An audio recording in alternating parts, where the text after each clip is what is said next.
been a big fan of Demi Lovato. I love her music. I love her as a person. I've interviewed her a bunch of times. She's sweet. She's genuine. She's kind. She's not that like Hollywood pop star kind of phony. I've told you this before. She travels with her fans because she's so grateful to them. So I like her, but she's making it hard. I'm sorry. She came out as non-binary. So them. I like them very much. Demi Lovato is somebody that I like very much. Mm-hmm. However, they are making it hard to be on their side because if you remember just recently, they were offended by a tiny yogurt shop who was offering sugar-free yogurt. And they had posted on their Instagram something to the effect of, I went to this yogurt shop. I had to get past all the sugar-free and low-fat and low-sugar stuff just to get to the ice cream I was looking for. You know, diet culture is getting out of hand, and enough with diet culture. And she was getting down on diet culture and the sugar-free movement. They were getting down on diet culture and the sugar-free movement. I apologize. It's new. Hard. Yeah. No. Well, it's new. Demi Lovato is only just come out as non-binary, so I have to. And I've talked about them for so many years. I have to get my mind around changing pronouns when talking about Demi Lovato. So I apologize, and I have slipped up a couple of times. So anyway, big fan of them in general. However, they were just being interviewed, and it's come out that they are being sponsored by Diet Dr. Pepper Zero Sugar. And they were seen standing in front of a step and repeat that said Diet Dr. Pepper Zero Sugar all over it, holding a microphone with the mic flag that says Diet Dr. Pepper Zero Sugar. And if they are going to come out against diet culture, but then they're going to, as people on Twitter were saying, line their pockets with diet culture. With diet culture, you know, it's. I think the height of hypocrisy is the fact that they went after this little mom and pop yogurt shop who was just trying to appeal to people that have diabetes and can't have sugar, or there was like non-dairy for people like me that have celiacs that can't have dairy, you know, whatever. I think that if you're going to bully a little tiny yogurt shop, then don't go stand in front of Diet Dr. Pepper, sugar-free, and tell us that that's who your sponsor is. It's like, now I have to question them again. It's like, I love you, but I hate stuff like this. Mm-hmm. You know what I mean? And it's hard to remember her, because I was listening to an interview with Drew Barrymore, and she was talking about Elliot Page, and she kept saying her and she. So, and they're friends. Right. You know, they hang out together. So it's really hard to get that straight in your head. So I can see where people are going to have a problem with saying things like that. Well, it is when you know somebody and they're famous and you've talked about them for, I mean, I've talked about Demi Lovato for, 10, 11 years or so. Like, I mean, I've been in entertainment news for so long, and Demi Lovato has been a big part of that because, they started out very young. So Demi Lovato was part of, Disney culture and the, young pop culture, young pop music. So it's not like they're brand new to the scene. So it's easy to remember they and them. Shouldn't we come up with a new word though, instead of they and them, because it's not correct English. That's where the hard part is trying to say they when I'm talking about Elliot Page, when it's not a they because it's singular, not plural. Mm-hmm. So that's where you get caught up. And well, the problem is, as far as the English language goes, there's nothing non-offensive. So if I don't identify as male or female, there's really no word for what that identity is. If I'm not a he and I'm not a she, the only thing we have left are it and they, and I'm not an it because I'm a human being. I think it's easier for people to understand it if we came up with a totally new term and not correct English. And that's coming Right. from me. You know, Right. it's hard to tell somebody in their 70s that I'm a they now. They're not going to understand. They're like, I don't understand that. You can't, and it's hard when it's Drew Barrymore's having a hard time with it, and she's friends with Elliot Page, the whole world's going to have problems.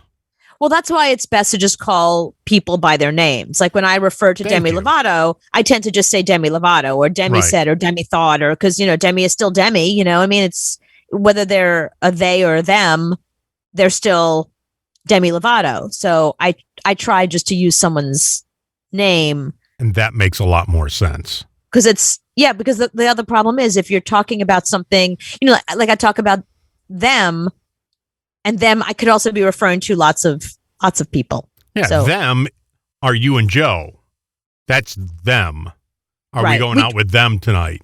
We do need a new word. We need a word that defines a non-binary person that is a positive, loving word that is maybe.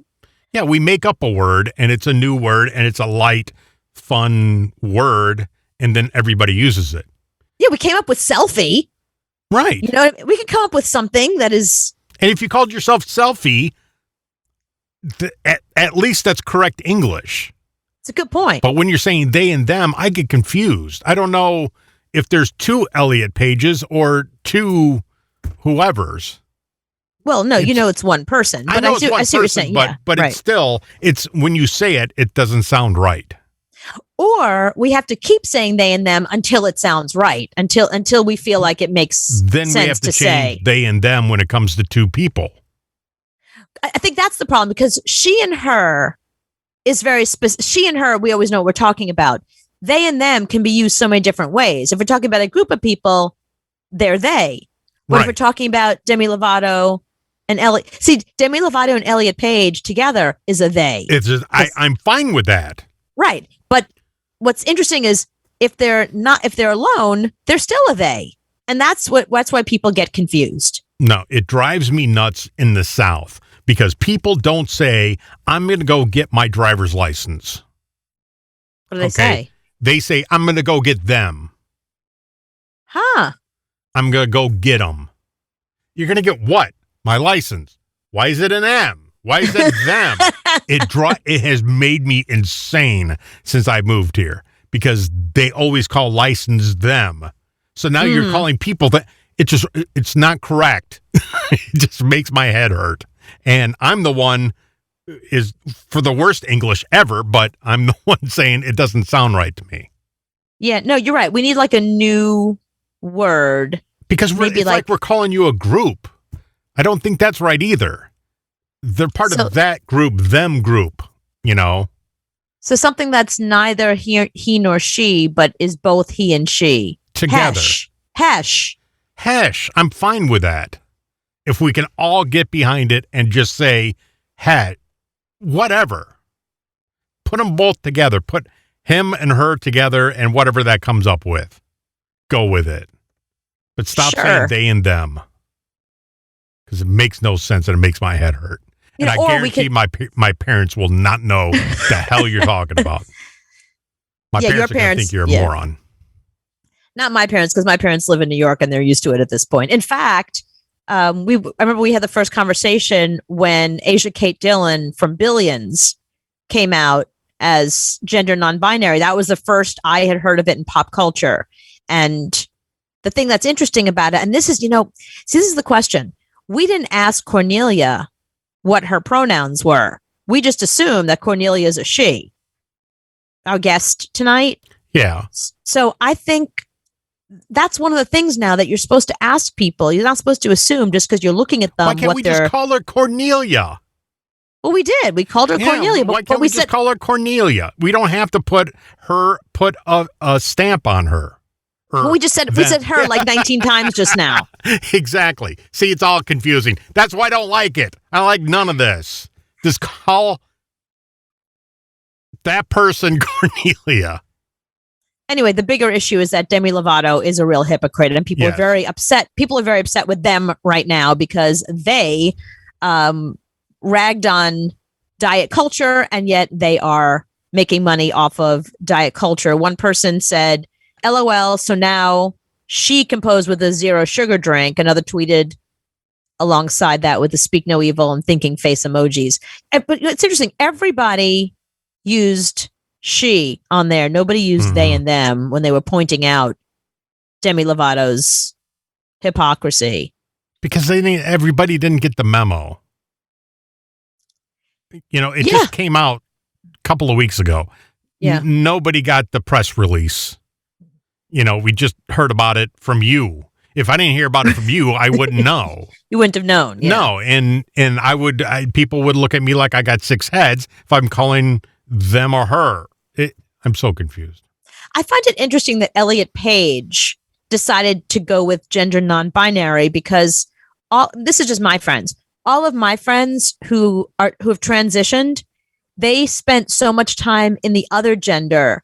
They are so proud to be in their new gender that they use those gender pronouns. So my friends who were male that are now female, they love she and her. They in their brain they were she and her their entire lives, and now that their body finally reflects the she and her they feel inside.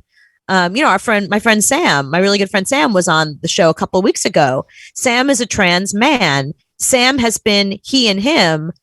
Sam would never consider being a they and them because Sam worked very hard to transition to a he and him. So I find that very interesting that Elliot Page, who was born female but transitioned to male, is embracing the they and them and not embracing the he and him like a lot of trans people tend to do. Yeah, I think Elliot Page is identifying more as a him, though. No, that's what I'm saying. No, Elliot Page is a trans man. Yeah, he's because he's got photos now of him with a shirt off. No, that's what I'm saying. But he doesn't. But they are identified as gender non-binary, which I'm just saying I find that fascinating. But how just does because he identify himself? No, they. Elliot Page identifies as gender non-binary, they and them, that's my point. Right. That for my friends, so hard to be a he should wear that as a crown. That's what a lot of my trans friends have done and have always said, that they were born in the wrong body and spent their whole lives with that struggle. So they finally have the body that reflects what they feel.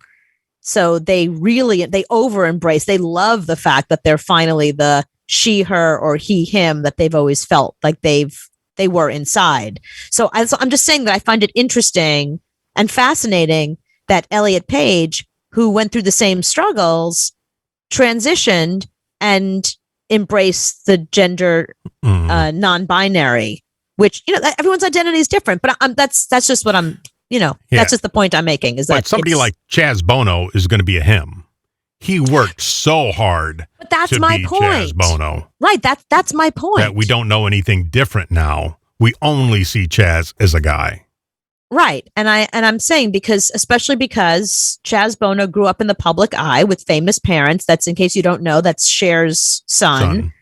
And Cher's son, who was born female, was trotted out as a little girl all over television. Mm-hmm. And I'm sure that was part of his struggle, that's, he was made to wear these frilly, pretty little feminine outfits, but inside, that's not who Chaz was. So I think it's harder when it's public. I think, everyone's struggle is private, but when your struggle is put out there for the world to see, I think it's even more difficult. But I think the good thing about Elliot Page, and this is the thing that I guess their friends like Drew Barrymore need to get used to, Elliot Page is helping change the narrative and getting people used to the they-them identity so that we say it very comfortably without having to think about it. Yeah,